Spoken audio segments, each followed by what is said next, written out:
Hey friends, Candice here with Candice Adelle Photography. I am a wedding photographer and portrait photographer and business coach, and I'm really excited to come live to you guys today because number one, it's been a little while, but number two, I wanted to chat with you guys really quick today with 3 tips for great wedding day photos.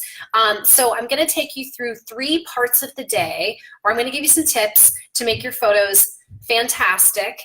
Things that you can be discussing with your photographer, or if you are a wedding photographer, these are things that you can be doing and discussing with your clients as well. And then for those of you that are working with me, then these are things that we've already talked about, but it's still a good refresher, especially if your wedding has not come about yet. So the first thing that we're going to talk about is a great tip for photos at the beginning of the day.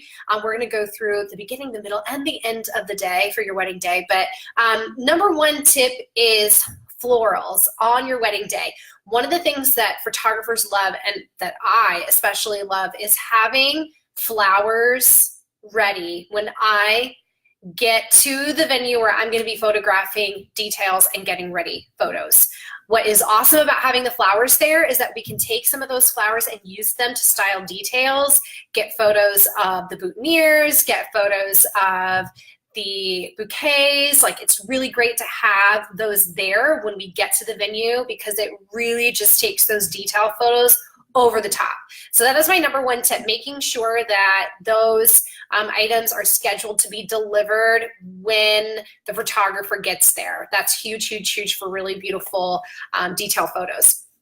Second thing is for ceremony time. I'm going to take you through the whole day. So ceremony time, having an unplugged ceremony. Honestly, guys, I feel like this has now become a must with weddings. So a little while ago, I saw this video on Facebook.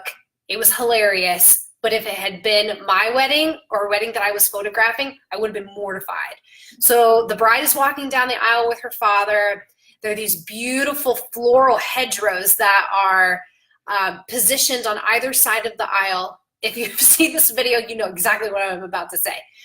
There is a girl that is part of the guests that is videotaping the whole thing happening with her cell phone out while the bride is walking down the aisle, and she falls in the middle of the aisle, knocks over the hedgerows, all the beautiful flowers, because she had her cell phone out because she was trying to get a video. So guys, this happens all the time with guests having their phones out. And when you're talking about, anywhere from, 80 to 250 guests, it can be a lot of phones that are out during the processional, during the ceremony, the first kiss, the recessional. And honestly, it's really not necessary if you have a professional photographer there to photograph the day's events.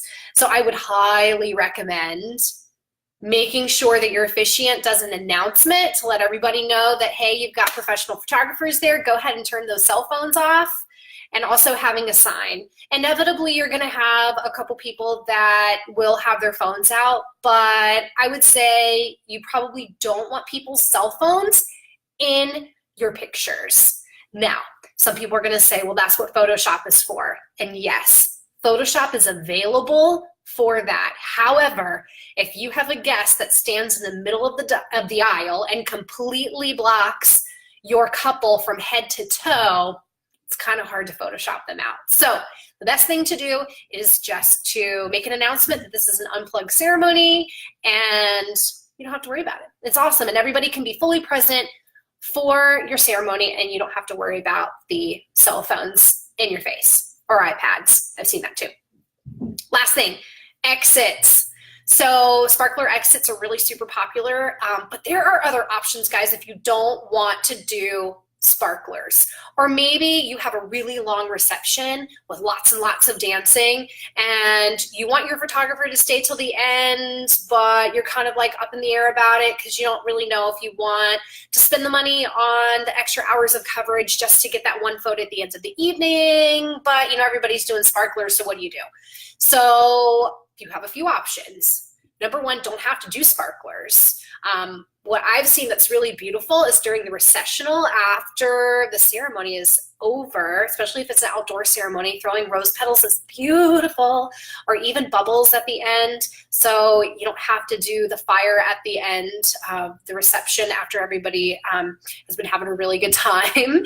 But if you're like, no, like we definitely want to do the sparklers, but we don't want to necessarily have the photographer wait until the end of the reception, you can absolutely stage a sparkler send-off. So you can bring out your bridal party or just a few choice people to do that send-off really quickly, and then go about the rest of your time inside having fun and not worrying about that exit at the end, but you still got something captured by your photographer. That is an option as well. So doing the sparkler exit at the end of the evening is not the end all be all if you don't want to go that route.